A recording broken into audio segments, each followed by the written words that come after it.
Welcome to the 5-Minute Nerd, episode 109, where we break down everything nerd culture into 5-minute segments. Today we're talking about the thrilling conclusion to J.K. Rowling's epic saga, Harry Potter and the Deathly Hallows. Grab your wands and join me as we dive into the book that brought this magical journey to an unforgettable end. Let's set the stage. Harry Potter and the Deathly Hallows, the seventh and final book in the series, was released in 2007 and immediately captured the world's attention. It's the book where everything comes to a head: the Horcrux hunt, Voldemort's rise to power, and the final showdown at Hogwarts. But this isn't just about action. This is a story of sacrifice, friendship, and the resilience of the human spirit. The book starts on a darker note than any before it. Voldemort's power is growing and the wizarding world is in chaos. Harry, Ron, and Hermione are on the run, abandoning the safety of Hogwarts to track down and destroy Voldemort's Horcruxes. These are the objects that anchor his soul to the mortal world, making him nearly invincible. No pressure, right? One of the most memorable sequences early on is the escape from Privet Drive. The Order of the Phoenix arrives to escort Harry to safety, using Polyjuice Potion to create multiple Harry Potters as decoys.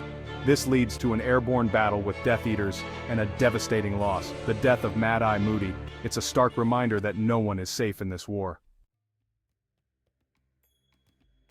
The trio's journey takes them across the UK, living in secrecy and piecing together the puzzle of the Horcruxes. Each discovery feels hard-won, with challenges that test their friendship and resolve. The Locket Horcrux, for example, amplifies their insecurities and fears, leading to one of the most emotional moments in the book, Ron's temporary departure. But when he returns, it's a triumphant moment of reconciliation and growth.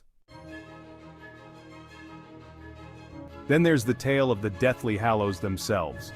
These legendary magical objects, the Elder Wand, the Resurrection Stone, and the Invisibility Cloak, add a layer of myth to the story. Harry realizes he possesses one of the Hallows, and Voldemort is hunting another.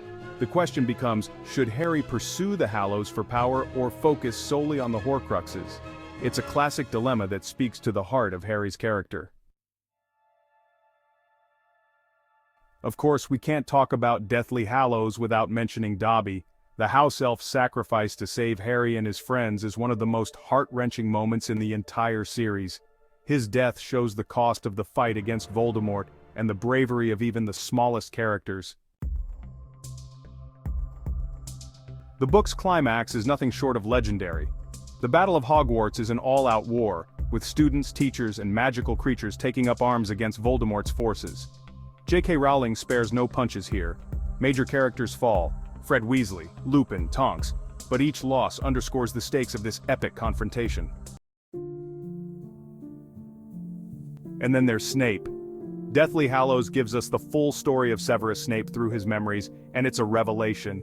His lifelong love for Lily Potter, his secret mission to protect Harry, and his ultimate sacrifice paint a complex portrait of a man who defied easy categorization.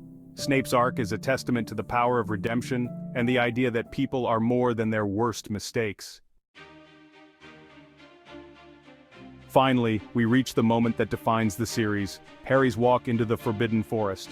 Knowing he must die to defeat Voldemort, Harry embraces his fate with a quiet courage that's profoundly moving.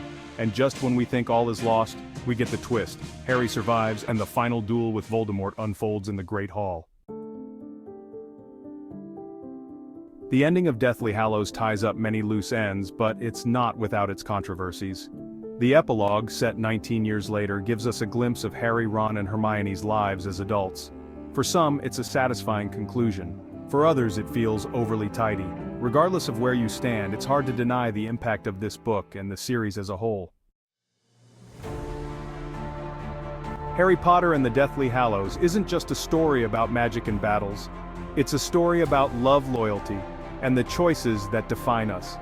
It's the perfect conclusion to a saga that captured the imagination of an entire generation. Until next time, when we'll dive into another nerd culture favorite, keep nerding out. If there are parts of the nerd universe that you'd like us to cover here at 5-Minute Nerd, leave a note in the comments. To help support the channel, visit the 5-Minute Nerd Merch store. To keep getting nerd culture broken down in 5 minutes, don't forget to like and subscribe.